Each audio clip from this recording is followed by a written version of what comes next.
Salam şagirdlər, mən Allahverdiyeva Nərmin müəllimə. Bu videoda mən sizin üçün 8-ci sinif yeni biologiya dərsindən növbəti bir bölmənin, yəni tənəffüs sistemi bölməsinin izahını paylaşacağam. Və burada birinci dərsin izahını paylaşacağım tənəffüs sistemi bölməsində. Biz bilirik ki, canlılar yaşamasıları üçün tənəffüs etməlidirlər. Niyə canlı tənəffüs etməlidir deyə soruşa bilərsiniz. Təbii ki, hər bir canlının yaşaması üçün ona enerji lazımdır. Yəni həm hərəkət edə bilməsi üçün, həm düşünə bilməsi üçün, hətta belə və qan damar sisteminin işləməsi üçün, bütün orqanlarının işləyə bilməsi üçün ona tənəffüs lazımdır. Yəni bu necə baş verir? Tənəffüs etməlidir ki, o tənəffüs etdiyi zaman oksigen qəbul etsin və bu oksigen eyni zamanda qida qəbul etməlidir ki, qidanın tərkibində olan qlükoza, yəni belə deyək də, qida qəbul edir canlı. Qida həzm sistemi orqanlarında son həzmə məruz qaldıqdan sonra qana keçir və qandan hüceyrələrə gəlir və eyni zamanda tənəffüs orqanları vasitəsilə qəbul edilən oksigen də hüceyrələrə gəlir və hüceyrədə o qidanın tərkibində olan, artıq qana keçmiş olan qlükoza, yəni şəkər, yəni karbohidrat oksigenlə reaksiyaya girir və bu zaman hüceyrə özü üçün lazım olan enerji sintez edir və bu enerjidən orqanizm istifadə edir. Yəni istəyir hərəkət edək, istəyir hərəkət etməyək, hətta sakit formada dayanmış olsaq belə, bu zaman bizə enerji lazımdır. Eyni zamanda digər canlılarda. Çünki axı hərəkət etməsə belə nəfəs alır bu canlı və ya qan damar sistemi işləyir, orqanları işləyir, həzm sistemi işləyir və s. Müxtəlif orqanların işləyə bilməsi üçün enerji lazımdır ki, bu enerji də bu şəkildə əldə olunur. Və müxtəlif canlılar yaşadığı mühit şəraitinə uyğun olaraq müxtəlif cür tənəffüs orqanına malik olublar. Bəzilərinin tənəffüs orqanı var, bəzilərinin tənəffüs orqanı yoxdur, bədən səthi ilə tənəffüs edirlər, bəziləri dərsi vasitəsilə tənəffüs edirlər. Bu da canlıya görə və onun yaşadığı mühit şəraitinə uyğun olaraq dəyişə bilir. Birinci bölmə, deməli, birinci mövzu heyvanlarda tənəffüs sistemi. Heyvanlarda dedik ki, bütün canlılarda tənəffüs orqanı yoxdur. Bəziləri bədən səthi ilə tənəffüs edir və eyni zamanda deyirik ki, bir var daxili tənəffüs, bir var xarici tənəffüs. Əgər canlı orqanizmdə bilavasitə hüceyrə daxilində qazlar mübadiləsi baş verirsə, bu oldu daxili tənəffüs. Yəni oksigeni qəbul etmişik, o keçib bizim hüceyrələrimizə və hüceyrələrimizdəki qana keçəcək, ağciyərlərdə qana keçəcək, qana oksigen keçəcək, qandan da karbon qazı çıxacaq və ağciyərlər onu xaric edəcək. Bu oldu daxili tənəffüs. Təkcə ağciyər tənəffüs olanlarda yox, digərlərində də ola bilər. Yəni orqanizmin hüceyrələrinin daxilində baş verirsə tənəffüs, oldu daxili tənəffüs. Tənəffüs orqanlarında baş verən qazlar mübadiləsi isə xarici tənəffüs adlanır. Və canlılarda dedik ki, tənəffüs orqanları müxtəlifdir. Bu da onların yaşayış şəraiti ilə və onların inkişaf səviyyəsinə asılı olaraq dəyişir. Bədən səthi ilə tənəffüs edən canlılarda, baxın, görürsünüz ki, burada amöbün tənəffüsü göstərilmişdir. Yəni bədəninə daxil olur, ətrafdan deməli oksigen daxil olur və oradan da orqanizmdə də istifadə olunur və oradan karbon qazı bədəndən xaric olur. Eyni zamanda amöbdə, evzotərlikdə, evqlenada və hidrada tənəffüs bədən səthi ilə baş verir. Baxın, burada da hidranın şəkli verilib və hidranın tənəffüs sistemi, tənəffüs prosesinin quruluşu göstərilib. Baxırıq ki, burada hidranın bədəninə daxil olur oksigen, yəni O2 daxil olur, qırmızı ilə işarə olunub və karbon qazı isə xaric olur. Necə? Oksigen daxil olur, istifadə olunur orqanizmdə, karbon qazına çevrilir və karbon qazı da orqanizmdən xaric olunur. Yəni bunlarda xüsusi tənəffüs orqanı olmadığına görə, məsələn, hidradır, soxulcandır, ağplanaridir. Bunlar canlılar dəri tənəffüsünə malikdir. Yəni onların dərisinin üzəri belə deyək, dərsin üzəri nəmdir və oradan oksigen daxil olur, karbon qazı isə xaric olur. Görürsünüz ki, bəzilərinin bədən səthi ilə, bəzilərinin dəri tənəffüsü dedik. Yəni dərisi olanlarda dəri tənəffüsüdür, dərisi olmayan sadəcə bədən səthi ilə tənəffüs edir deyirik. Və görürsünüz, burada soxulcan göstərilib və soxulcanın tənəffüs prosesi göstərilib. Dərisi vasitəsilə tənəffüs edir çox olacaq. Çünki artıq o dəriyə malikdir və dərisinin üzəri epidermislə örtülüb. Epidermis oradan keçir əzələ qatına və əzələ qatından keçir toxuma hüceyrələrinə, sonra gəlir kapillərlərə. Kapillərlərdə artıq qazlar mübadiləsisi baş verir. Yəni ətrafdan aldığı oksigen keçir qana, qandan belə deyək də, artıq qan onu ondan əvvəlki belə deyək də, oksigeni aparmışdı və orada hüceyrələr ondan istifadə etmişdi və orada artıq əmələ gələn karbon qazını verir kapillərlərə. Kapillərlərdən də yəni doğma mayəsi, oradan əzələ qatı, epidermis hüceyrələri və xaric olur. Yəni dərisi vasitəsilə xaric olur. Yəni qazlar mübadiləsi hər zaman kapillərlərdə baş verir. İstənilən, yəni məsələn bu bədən səthi ilə tənəffüs edir, digəri dəri tənəffüsü ilə malik olur. Yəni kimdə ki kapillərlər var, onda artıq kapillərlər vasitəsilə qazlar mübadiləsi baş verir. Bu da belə, xüsusilə də çox zərərli canlılarda dəri tənəffüsünə malikdir. Və ümumiyyətlə bunu yadınızda saxlayırsınız şagirdlər. Canlı hansı orqan vasitəsilə tənəffüs etməsindən asılı olmayaraq, yəni ağciyərlə tənəffüs etsin, gəlsəmə tənəffüs etsin, bədən səthilə və yaxud da dəri tənəffüsə malik olsun, həmin hissi mütləq nəm olmalıdır. Quru şəkildə olanda orada tənəffüs prosesi çətin olur, yəni baş verə bilmir. Sonra keçirik gəlsəmə tənəffüsünə. Gəlsəmə tənəffüsü biri var xarici gəlsəmə, biri var daxili gəlsəmə olaraq qruplaşdırılır. Əgər belə deyək, gəlsəmə belə deyək, tənəffüs qidalanma ilə də əlaqəlidirsə, onda daxili tənəffüs olur. Necə? Yəni su belə deyək, ağızdan daxil olur və onun içərisində həm oksigen var suyun, həm qida maddələri var. Yəni xırda kiçik canlılar ola bilər və orada keçir balığın gəlsəmələrinə, gəlsəmə dişcikləri, oradakı əgər kiçik canlılar varsa onları tutur, udlağa ötürür. Gəlsəmə yarpaqcıqlarında qazlar mübadiləsi baş verir. Yəni belə deyək, oksigen keçir qana, qandan keçir, karbon qazı keçir gəlsəmə yarpaqcıqlarına və ondan sonra artıq istifadə olunmuş, artıq o tərkibində oksigeni, qida maddələri çıxarılmış su gəlsəmə ilə xaric olur. Bu oldu daxili tənəffüs. Daxili gəlsəmə.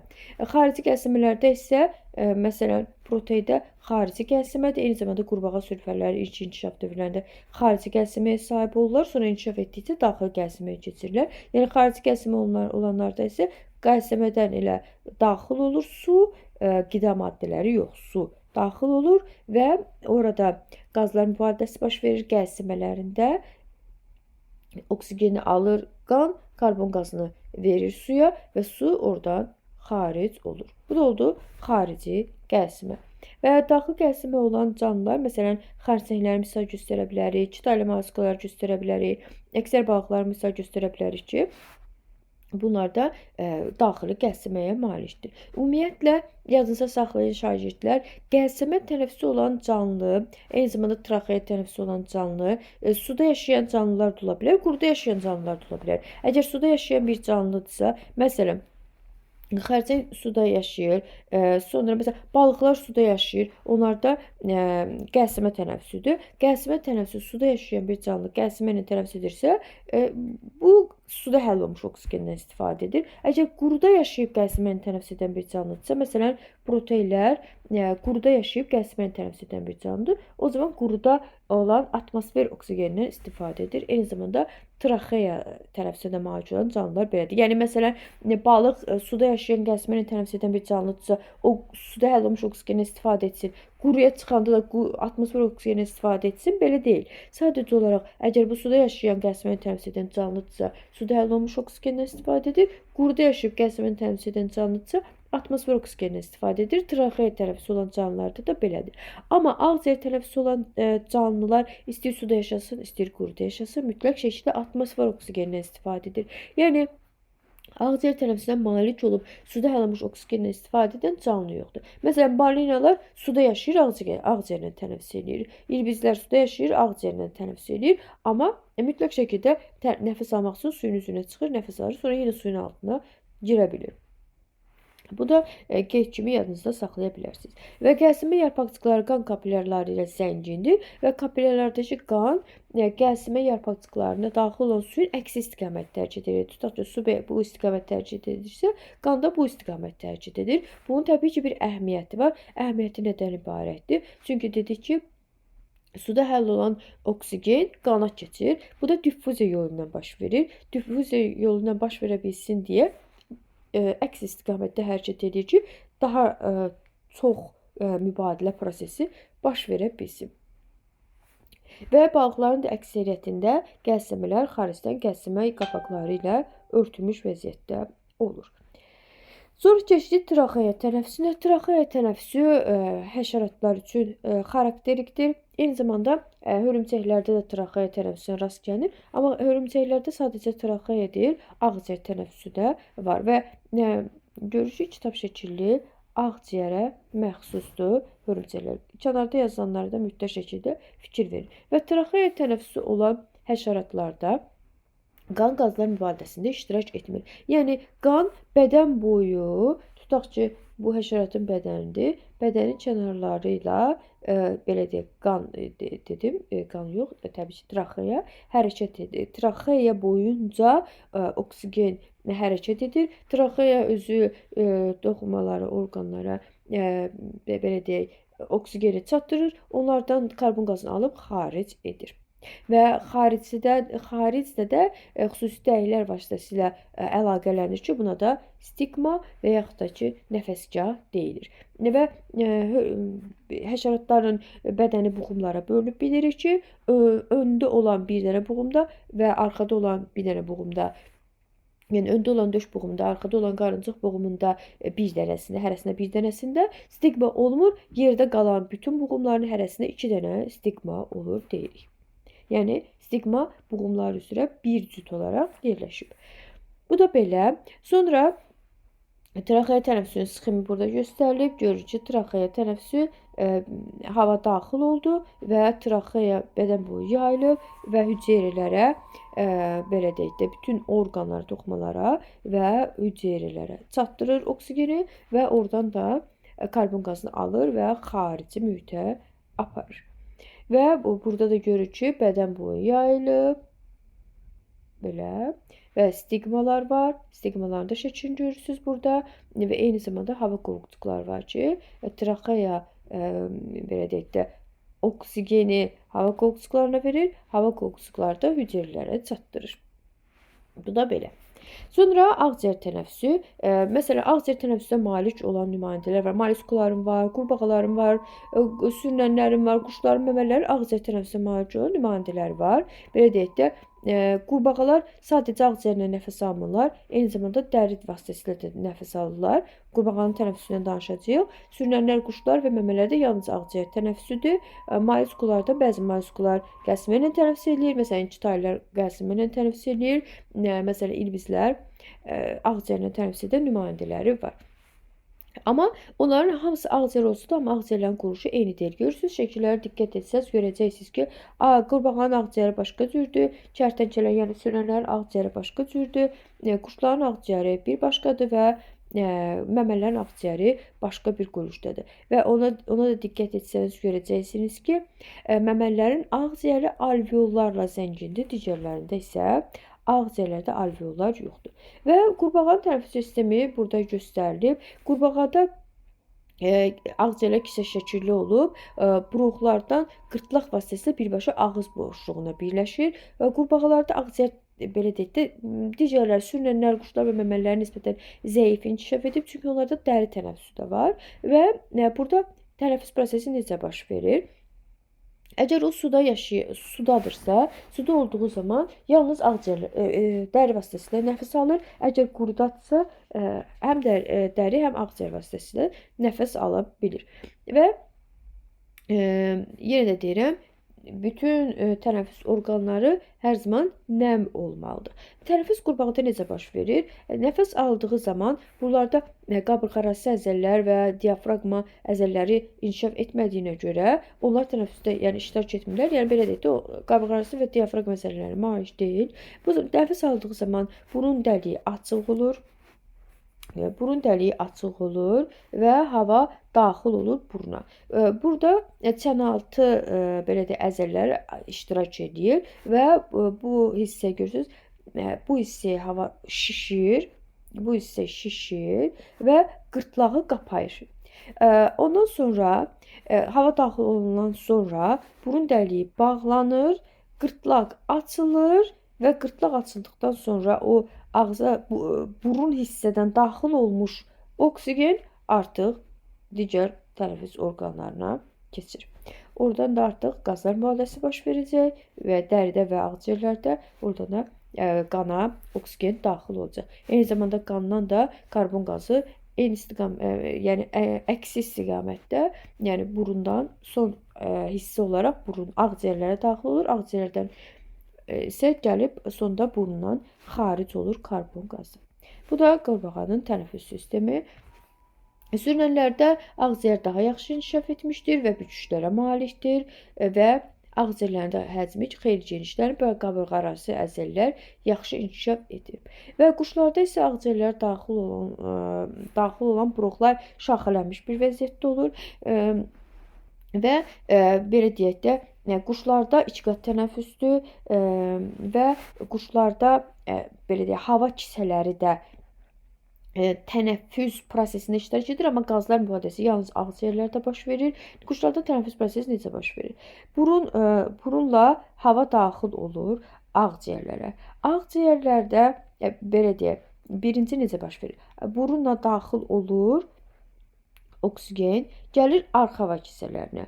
Ağciyərlərdə olan hava artıq istifadə olunmuş, yəni oksigeni çıxıb qana keçib karbon qazı ilə zəngin olan hava keçir ön hava kisələrinə və atmosfer havasından arxa hava kisələrinə daxil olmuş oksigenlə zəngin hava gəlir ağciyərə. Sonra belə bir də deyirəm, deməli burunla daxil olmuş oksigenlə zəngin hava keçir arxa hava kisələrinə. İçərisində karbon qazla zəngin olan hava ağciyərlərdə olan karbon qazla zəngin, yəni artıq orada qazların mübadiləsi baş verib, oksigen keçib qana, qandan isə karbon qazı keçib ağciyərə, o həmin hava keçir ön hava kisələrinə. Sonra artıq bu oldu nəfəs alma.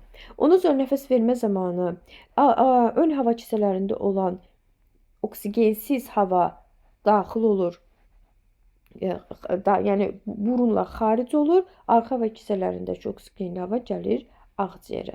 Yəni quşlar həm nəfəs aldığı, həm nəfəs verdiyi zaman onların ağciyərlərində qazlar mübadiləsi baş verir. Ona görə də buna deyirik eşiqat tənəffüs.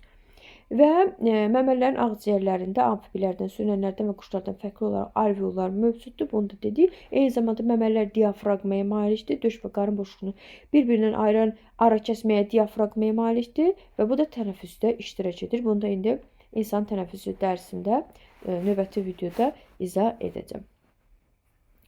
Və burada öyrəndiklərinizi tətbiq edən hissəsinə baxaq. Deməli, quşlarda oturarkən və yeriyərkən qabırğarası əzələlərin, uçarkən isə döş əzələlərinin hesabına döş qəfəsi genişlənir. Bu zaman ağciyərlərdə qazlar mübadiləsisi baş verir.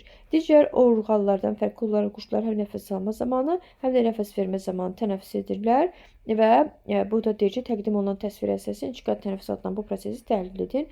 Bunu da təhlil etdik və öyrəndiklərinizi yoxlayın. Bir hüceyrəli canlılar üçün hansı tənəffüs tipi xarakterikdir? Bir hüceyrəli canlılar dəri vasitəsilə, bədən səthi vasitəsilə tənəffüs edirlər. Yəni amöbdir, imsor, tərlikdir, bunlar nəm dəri vasitəsilə tənəffüs edirlər.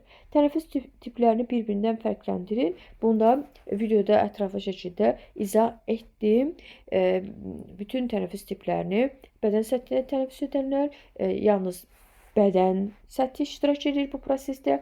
Dəri tənəffüsündə, yəni dərsin üzərində olan epidermis qatı, sonra ondan altda artıq keçir, baxın, bu şəkildəki hissəni izah edirəm. Deməli, epidermis qatı, ondan sonra keçir əzələ hissəsinə, oradan toxuma mayesinə daxil olur, sonra keçir kapillərlərə. Sonra qəsimə tənəffüsündə izah etmişəm, ətraflı şəkildə bunları yaza bilərsiniz. İzah bu qədər şagirdlər, hər birinizə uğurlar, sağ olun.